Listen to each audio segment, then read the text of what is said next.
Hello everyone, this is Nilesh Kumar Gupta and you are watching NG physics classes. तो शुरुआत करते हैं। आज से हम लोग नया टॉपिक शुरू करेंगे और उस टॉपिक का नाम है धारा विद्युत।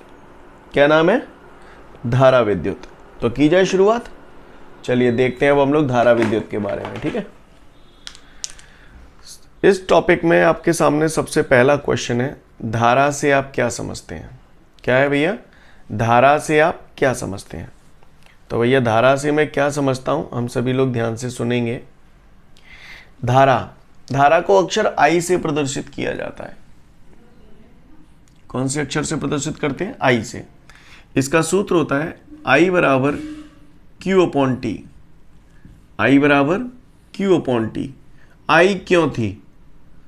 आई क्यों थी, है ना? आई क्यों थी? आपको याद होगा इससे पिछले चैप्टर में मैंने Q बराबर आई टी क्यों आई थी बताई थी। बोलो भैया, बताई थी या नहीं बताई थी? जेई टी ये नीचे ले आऊंगो तो आई बराबर क्यू अपॉन टी है। जाओ जे सूत्र एक ही बात है, चाहे जैसे याद कर लो। समझ में आ रही है बात? मैंने आपको जब पढ़ाया था तब बोला भी था चैप्टर 3 में आएगा ये सारी चीजें, है ना। चलिए तो देखते हैं इसके बारे में हम लोग। तो धारा का सूत्र होता है आई बराबर क्यू अपॉन टी। जेवाओ याद हो तो जाय कर लियो, जेवाओ याद हो तो जाय कर लियो। अब इधर देखिए ध्यान से। क्यू आवेश है, आवेश का मात्रक होता है कूलाम। टी समय है, समय का मात्रक होता है सेकंड। क्लियर? तो किसी ने पूछ लिया धारा का मात्रक क्या होता है, तो हम उसे बोल सकते हैं कूलाम प्रति सेकंड। बोलो भैया, है ना।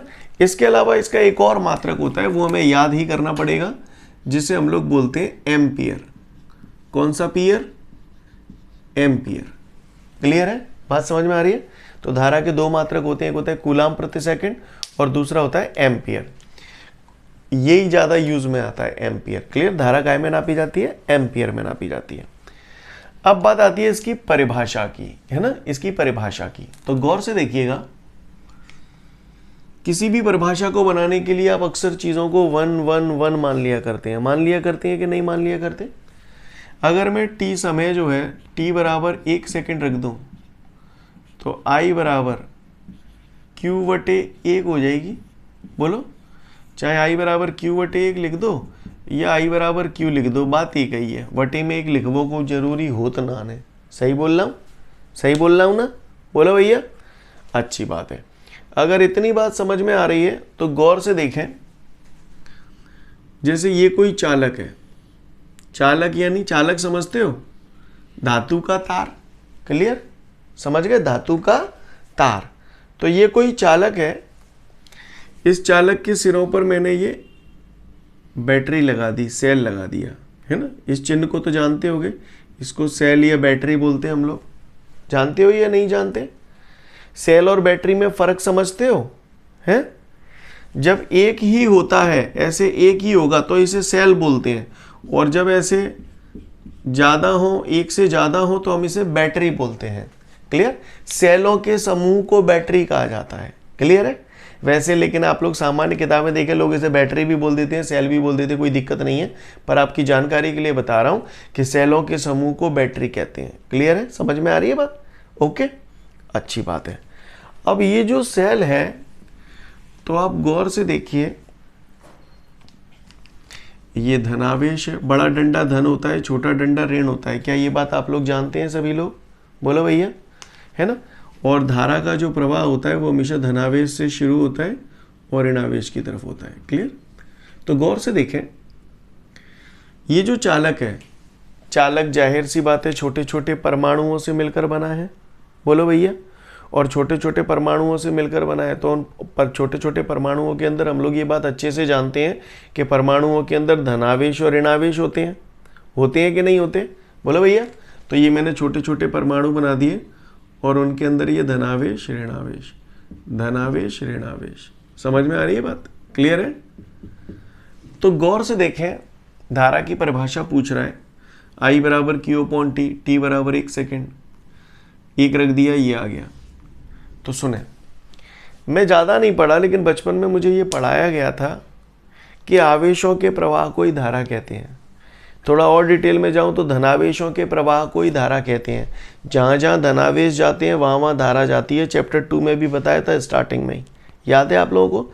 धनावेश अगर ऐसे जाएंगे तो धारा इसी तरफ बहेगी, धनावेश ऊपर जाएंगे तो धारा ऊपर की तरफ बहेगी, धनावेश इधर जाएंगे तो धारा इसी तरफ बहेगी, है ना। धारा की जो दिशा होती है वो धनावेशों के प्रवाह की दिशा में होती है और ऋणावेशों की प्रवाह की दिशा के विपरीत होती है। बताया था, ऋणावेश अगर यूँ जाएंगे तो धारा यूँ जाएगी। ये सब बता चुका हूँ आपको चैप्टर नंबर 2 में, है ना। चलिए इधर देखते हैं यहाँ पर क्या कहानी है। उसने मुझसे क्वेश्चन सिंपल सा पूछा है, धारा से आप क्या समझते हैं। तो धारा की मैं दुनिया भर की परिभाषा बना सकता हूँ, तो एक एक करके मैं काफ़ी सारी परिभाषाएं सब समझ लो। क्लियर? याद कोई भी एक होगी तो चलेगा, पर पता होना चाहिए आपको। तो इधर देखिए ध्यान से, धारा बहती काय में से है, पहले आप इतना बताओ, मैंने इतना नर्राया इतनी देर तक, चालक में से। काय में से बहती है धारा? चालक में से। तो सुनो, किसी चालक से 1 सेकंड में जितना आवेश प्रवाहित होता है उसे धारा कहते हैं। क्लियर? समझ में आई बात? फिर से बोल रहा हूँ, किसी चालक से 1 सेकंड में जितना आवेश प्रवाहित होता है उसे धारा कहते हैं। ये ऐसे भी बोल सकता हूँ, भाई साहब याद नहीं करना है, डेफिनेशन बनाना सीख लो, अभी बुलवा लूँगा सबसे, ठीक है, इसलिए ध्यान से। किसी चालक से 1 सेकंड में जितना आवेश प्रवाहित होता है उसे धारा कहते हैं। दूसरी परिभाषा, धारा का मान उस आवेश के बराबर होता है, धारा का मान उस आवेश के बराबर होता है जो किसी चालक से 1 सेकंड में प्रवाहित होता है। क्लियर? धारा का मान उस आवेश के बराबर होता है जो किसी चालक से 1 सेकंड में प्रवाहित होता है। क्लियर है? और सुनो, वटे को प्रति बोलते हैं, प्रति। 1 सेकंड का समय तो एकांक समय बोल सकता हूं, प्रति एकांक समय में, ठीक है, समझ में आई बात? प्रति एकांक समय में चालक में से प्रवाहित आवेश को धारा कहते हैं। नहीं यही बात समझ में? क्लियर? प्रति एकांक समय में चालक से प्रवाहित आवेश को धारा कहते हैं। क्लियर? अगली परिभाषा, अगली परिभाषा जो बता रहा हूं दिमाग में छाप लेना, ठीक है, बहुत यूज में आती है और इससे हम काफी सारी परिभाषाएं भी आगे बना सकते हैं। ये आवेश है, क्यों? इसमें समय का भाग लग रहा है ना। जिस राशि में भी समय का भाग लग जाता है वहां एक वर्ड लिख देते हैं हम लोग, दर। क्या लिख देते हैं? दर। किसी भी जगह अगर दर का यूज किया जा रहा है, दर वर्ड यूज किया जा रहा है, तो इसका मतलब वहां पर समय का भाग लग रहा है। तो देखिएगा ध्यान से, इसको बोलेंगे क्यों, क्या है? आवेश बह रहा है, आवेश प्रवाह की दर को, दर बोल दिया यानी समय का भाग ऑटोमेटिकली लग गया। समझ में आ रही है बात? आवेश प्रवाह की दर को धारा कहते हैं।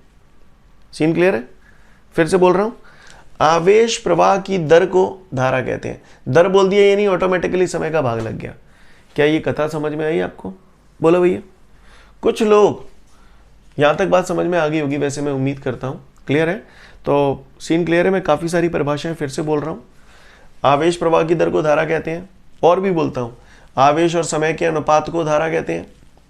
किसी चालक से 1 सेकंड में जितना आवेश प्रवाहित होता है उसे धारा कहते हैं। प्रति एकांक समय में प्रवाहित आवेश को धारा कहते हैं। चाहे जो बोल दो सब सही है। क्लियर है? ओके, भाषा समझ में आ रही है? कागुए को परेशानी? अगर इतने ही समझ में आ रही है तो एक बात और देख लो।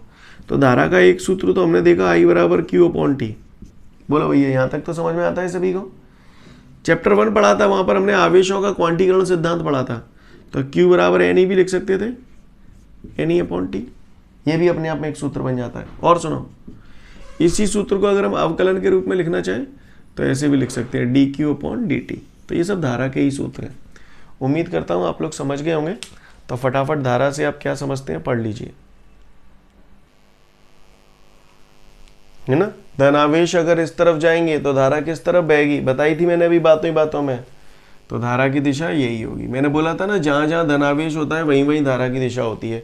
यानी कहने का तात्पर्य यह है कि धारा की जो दिशा होती है वो धनावेशों के प्रवाह की दिशा में होती है सदैव। क्लियर? और ऋणावेशों के प्रवाह की दिशा के सदैव विपरीत होती है। यानी अगर ऋण आवेश यूं जाएंगे, ऋण आवेश अगर यूं जाएंगे तो बताओ धारा किस तरफ जाएगी? इस तरफ जाएगी। तो धारा की दिशा इस तरफ होगी। सही बोल रहा हूं? ऋण आवेश अगर यूं जा रहे हैं तो धारा किस तरफ जाएगी बताओ? नीचे की तरफ जाएगी। आप समझदार हैं, क्लियर है। यानी आप सब लोग ये जानते हैं कि धारा की दिशा जो होती है वो सदैव धनावेशों के प्रवाह की दिशा में होती है और ऋण आवेशों के प्रवाह की दिशा के सदैव विपरीत होती है, विपरीत। क्लियर है, भाषा समझ में आ रही है। तो इसके जस्ट बाद 2 नोट दिए, दोनों नोटों को चिपका दो। इसके बाद अब हम चलते हैं अगले क्वेश्चन की तरफ, जिसमें हमसे पूछा जा रहा है कि धारा का मात्रक और विमीय सूत्र बता दो, और ये कैसी राशि है ये भी पूछ रहा है। तो भैया मैं ज़्यादा पढ़ा लिखा नहीं हूँ, लेकिन मैंने अव्याली ताज़ा ताज़ा सूत्र पढ़ा है। धारा I बराबर Q/T, बोलो भैया, है ना। अब धारा को निकालने के लिए मुझे आवेश पर निर्भर रहना पड़ रहा है और समय पर निर्भर रहना पड़ रहा है ना। आवेश भी अदिश राशि है, समय भी अदिश राशि है, तो धारा भी एक अदिश राशि है। देखो भाई, मैं आपको बता दूं, धारा एक अपवाद है। धारा एक अपवाद है। अपवाद समझते हो? अपवाद समझते हो ना, केमिस्ट्री में कई बार पढ़ा है ना। क्लियर है। जैसे मान के चलो 10 कुत्ता हैं, हर कुत्ते की प्रवृत्ति भौंकने की होती है, लेकिन मान के चलो एक कुत्ता ऐसा है जो भौंकता नहीं है, तो ये क्या हो गया? कुत्तों के नाम पे कलंक है, वो अपवाद है। समझ रहे हैं ना मेरी बात को? क्लियर है। तो ठीक इसी प्रकार यहाँ पर अगर मैं बात करूँ, धारा को हम अदिश राशि बोलते हैं, है ना। थोड़ा और डिटेल में जाऊँ, बताऊँगा, सारी चीज़ें बताऊँगा। जहाँ तक 12th की औकात का सवाल है, धारा एक अदिश राशि है ना। देखो भैया, धारा में एक क्वालिटी ऐसी होती है कि ये इसमें परिमाण भी होता है। धारा के अंदर परिमाण भी होता है और दिशा भी होती है। धारा की दिशा होती है, तो दिशा होती है तो कायदे से तो ये सदिश राशि होनी चाहिए, है ना। लेकिन ये सदिश बीजगणित के सभी नियमों का पालन नहीं करती है। इस वजह से हम लोग धारा को अदिश राशि बोलते हैं। क्लियर है। धारा कैसी राशि है? अदिश राशि है। वैसे अगर आपके एग्जाम में क्वेश्चन आ जाए कि धारा कैसी राशि है, उसमें उसने दिया है सदिश, अदिश, टेंसर राशि और कोई नहीं, तो आप टेंसर राशि लगाना। कौन सी राशि लगाना? टेंसर। कौन सी राशि? टेंसर राशि। वे राशियां जो न सदिश राशियां होती हैं न अदिश राशियां होती हैं, उन्हें हम लोग टेंसर राशि बोलते हैं। क्लियर है। क्लियर। वैसे ये हायर स्टडी में पढ़ाया जाता है टेंसर राशि। अब यहाँ पर क्या है, अगर टेंसर राशि नहीं दी हो तो हम लोग अदिश राशि लगाएंगे। समझ में आ रही है बात? इसका ज़्यादा करेक्ट, अगर टेंसर ऑप्शन दिया होगा तो टेंसर राशि करेक्ट माना जाएगा, ठीक है। और अगर टेंसर नहीं दिया होगा तो फिर अदिश राशि करेक्ट माना जाएगा। समझ में आई बात? मान के चलो टेंसर दईना ने ओन्यो दइए, धारा कैसी राशि है? ऑप्शन में सदिश राशि, दूसरा ऑप्शन अदिश राशि, तीसरा ऑप्शन उपरोक्त दोनों और चौथा ऑप्शन कोई नहीं, तो आप क्या लगाओगे? तो फिर अदिश राशि चिपका देना। समझ में आ रही मेरी बात? फिर यूँ मत कहियो कि भैया जी तो टेंसर राशि होती है, उपरोक्त में से कोई नहीं, ऐसा मत करे आना। समझ गए ना? वाट लग जाएगी। क्लियर है। हालांकि गलत नहीं है, आप उपरोक्त में से कोई नहीं, अगर चैट वाली बात आ जाएगी तो कोई चैटू जागो कि बोले यार ये तो टेंसर होती है। समझ रहे हैं ना मेरी बात को? पर बिन की निराकरण तो समझ गए ना, दोनों तो तुम्हारा समय निकल जाओ पूरताते बढ़िया जी है, आदेश लगाया ही हूँ। भाषा समझ में आ रही है मेरी? क्लियर है। तो धारा कैसी राशि है? अदिश राशि है। ये अपवाद है, इसमें परिमाण होता है, दिशा होती है, इसके बावजूद भी हम लोग इसे अदिश राशि बोलते हैं। चूंकि ये अपवाद है इसलिए ओटी वगैरह में कई बार पूछ लिया जाता है कि धारा कैसी राशि है, तो बता दोगे अदिश राशि है। क्लियर है। दूसरी बात, धारा का मात्रक पूछ रहा है। सब बता चुका हूँ, वेल मात्रक बातों ही बातों में बता दिया था मैंने। धारा का मात्रक क्या होता है? कूलाम प्रति सेकेंड या फिर एम्पियर। सीन क्लियर है भैया? कूलाम प्रति सेकेंड अथवा एम्पियर। क्या मैं उम्मीद करूं हम लोग समझ गए इस बात को? अच्छा, किसी ने पूछा इसका विमीय सूत्र क्या होगा, तो हमें मालूम है एम्पियर का विमीय सूत्र क्या होता है? ए। बोलो भैया, सीन क्लियर है? काहुए को परेशानी? तो पढ़ लो फटाफट, फिर आगे बढ़ेंगे। इसके बाद हम लोग बेटा अगले क्वेश्चन की तरफ बढ़ते हैं। अगले क्वेश्चन में पट्ठा ने मोते यूँ कहिए कि भैया 1 एम्पियर की परिभाषा बता दो। क्या बता दो? 1 एम्पियर। I बराबर 1 एम्पियर। 1 एम्पियर की परिभाषा पूछ रहा हूँ पट्ठा, तो बताए वहाँ 1 एम्पियर की परिभाषा क्या है? बताए। तो I बराबर 1 लानो है, I बराबर 1 लानी है मुझे, तो 1 लाए के लिए क्या करूँ? Q बराबर कितने दे दूँ आप बताओ? 1 से Q बराबर, अरे क्या हो रहा है, Q बराबर 1 कूलाम। आवेश है ना, आवेश को कूलाम में नापते हैं। T समय है, समय कितना रख दूँ? 1 सेकेंड। बोलो भैया। तो आई बराबर क्या हो जाएगा, क्यू की जगह भी 1 कूलम वटे समय की जगह 1 सेकंड, 1/1 1 हो जाएगा। कूलम प्रति सेकंड क्या होता है, एम्पियर होता है, तो एम्पियर आ गया। बोलो भैया आ गया कि नहीं आ गया। तो 1 एम्पियर कब आया आपका, जब आपने ये कर्म करे, जब आपने ये कर्म करे। का कर्म कर दे तुमने, का कर्म कर दे तुमने, तो देखो का कर्म कर दे हमने। सुने भैया, जी कौन है, चालक, जी क्या लगा है, सेल, ठीक है, क्लियर। अब वो इसकी परिभाषा क्या बनेगी, मैं नहीं बोलूंगा, आप लोग बोलेंगे, ठीक है, ध्यान से। आवेश कितना, 1 कूलम, काय में से प्रवाहित होता है आवेश, चालक में से। ये 1 कूलम का आवेश कितने समय में प्रवाहित हो रहा है, 1 सेकंड में। जब ऐसा ऐसा हो तो बहने वाली धारा इतनी होती है। समझ गए, इशारा कर दिया मैंने, अब खुद बनाओ, खुद बनाओ परिभाषा। शुरू मैं कर रहा हूं, खत्म आप कर देना। क्लियर है, समझ में आ रही है बात, क्लियर, ओके ओके। तो जब किसी चालक से, जब किसी चालक से, क्लियर, जब किसी चालक से, समझ गए, मैं बोलता हूं ध्यान से सुनो। जब किसी चालक से 1 सेकंड में 1 कूलम का आवेश प्रवाहित होता है तो उस चालक में बहने वाली धारा 1 एम्पियर कहलाती है। समझ गए, क्लियर है। फिर से बोल रहा हूं, जब किसी चालक से 1 सेकंड में 1 कूलम का आवेश प्रवाहित होता है तो उस चालक में बहने वाली धारा 1 एम्पियर कहलाती है। समझ में आ रही है बात, चाहे ऐसे बोल दो, बस इतने ही बोल दो, ये समझ गए ना, परिभाषा समझ गए। बाकी का आप अपने मन से जो भी बनाना चाहें, शब्द वही रहेंगे। क्लियर है, फिर से बोल रहा हूँ, जब किसी चालक से 1 सेकंड में 1 कूलम का आवेश प्रवाहित होता है तो उस चालक में बहने वाली धारा 1 एम्पियर कहलाती है। क्लियर है, क्या मैं उम्मीद करूँ हम लोग समझ गए 1 एम्पियर की परिभाषा, बोल लेंगे पक्का, पढ़ लो फटाफट।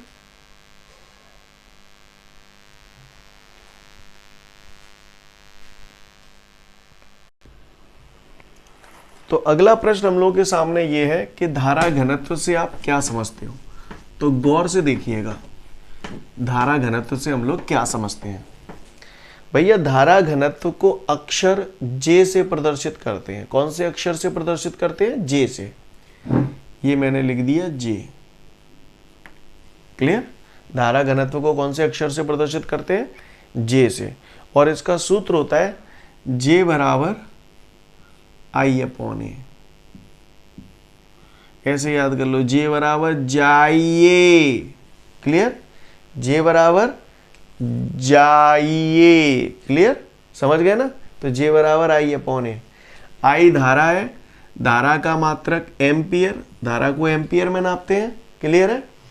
ए यहाँ पर क्षेत्रफल है और क्षेत्रफल वर्ग मीटर में नापते हैं। बोलो भैया, क्योंकि हमने पढ़ा है बचपन में, क्षेत्रफल बराबर लंबाई गुणित चौड़ाई। बोलो भैया, सुना है कि नहीं सुना। लंबाई भी मीटर में नापी जाती है, चौड़ाई भी मीटर में नापी जाती है, तो metre into metre, metre square. क्षेत्रफल वर्ग मीटर में ही तो नापते हैं, तो इसलिए क्षेत्रफल का मात्रक मीटर स्क्वायर। भाषा समझ में आ रही है, हाँ बोलो भैया। तो धारा घनत्व का सूत्र अगर किसी पट्टे ने हमसे पूछ लिया तो धारा घनत्व का सूत्र होता है जे बराबर जाइए, क्लियर, यानी जे बराबर I/A, क्लियर। धारा घनत्व का मात्रक किसी ने पूछ लिया तो हम क्या बोलेंगे, एम्पियर प्रति मीटर स्क्वायर, क्लियर। क्या है, एम्पियर प्रति मीटर स्क्वायर। आगे बढ़ते हैं, ध्यान से सुनिएगा। अगर मैं यह a बराबर 1 मीटर स्क्वायर रख दूं, a बराबर 1 मीटर स्क्वायर रख दूं, तो j बराबर क्या हो जाएगा, I/1। बोलो भैया, है ना, j बराबर I/1। सीन क्लियर है सभी को, हाँ। तो देखिएगा इधर, किसी चालक के वटे को बोलते हैं प्रति, है ना, किसी चालक के प्रति एकांक क्षेत्रफल से, है ना, किसी चालक के प्रति एकांक क्षेत्रफल से होकर बहने वाली धारा को धारा घनत्व कहते हैं। क्लियर है, किसी चालक के प्रति एकांक क्षेत्रफल से होकर बहने वाली धारा को धारा घनत्व कहते हैं। इसे अक्षर जे से प्रदर्शित करते हैं। क्लियर है, इसे अक्षर जे से प्रदर्शित करते हैं। बात समझ में आई भैया सभी को, बात समझ में आ रही है कि नहीं आ रही। फिर से बोल रहा हूँ, किसी चालक के प्रति एकांक क्षेत्रफल से होकर बहने वाली धारा को धारा घनत्व कहते हैं। इसे अक्षर जे से प्रदर्शित करते हैं। इसका मात्रक एम्पियर प्रति मीटर स्क्वायर होता है। क्लियर? अच्छा, धारा अदिश राशि थी, लेकिन धारा घनत्व एक सदिश राशि होती है। कैसी राशि है? धारा अदिश, लेकिन धारा घनत्व सदिश राशि होती है।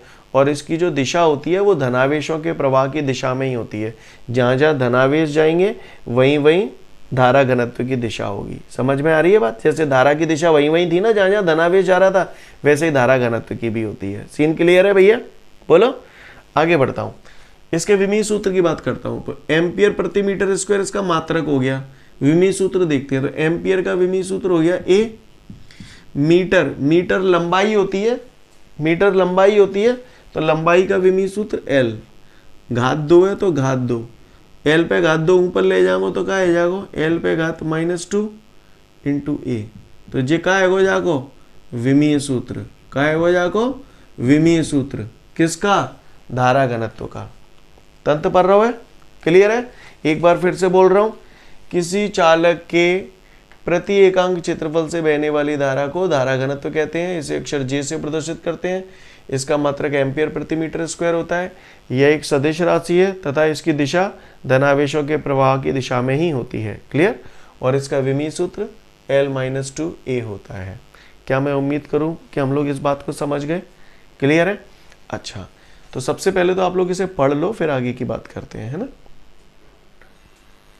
तो सभी लोगों ने धारा घनत्व की परिभाषा पढ़ ली, ऐसी मैं उम्मीद करता हूँ। लेकिन आज हमारे लिए एक चीज़ का जानना बहुत ज़रूरी है जो पूरे चैप्टर में लगेगी। ध्यान से सुनिएगा, ठीक है? सभी लोग ध्यान से सुनिएगा। देखो भैया, यहाँ पर ए क्या है? क्षेत्रफल है। और ये क्षेत्रफल कोई साधारण क्षेत्रफल नहीं होता। इस क्षेत्रफल को हम लोग बोलते हैं अनुप्रस्थ काट का क्षेत्रफल। क्या बोलते हैं बेटा? अनुप्रस्थ काट का क्षेत्रफल। अब आप जे है कि मुझे जे ना मालूम अनुप्रस्थ काट का होती है। सही बोल रहा हूं ना? अनुप्रस्थ काट का क्षेत्रफल है। तो आज ये जान लो अनुप्रस्थ काट का क्षेत्रफल होता क्या है। आपको याद है चैप्टर 1 पढ़ाया था मैंने। चैप्टर 1 में अच्छी स्थिति और निरक्षी स्थिति पढ़ाई थी।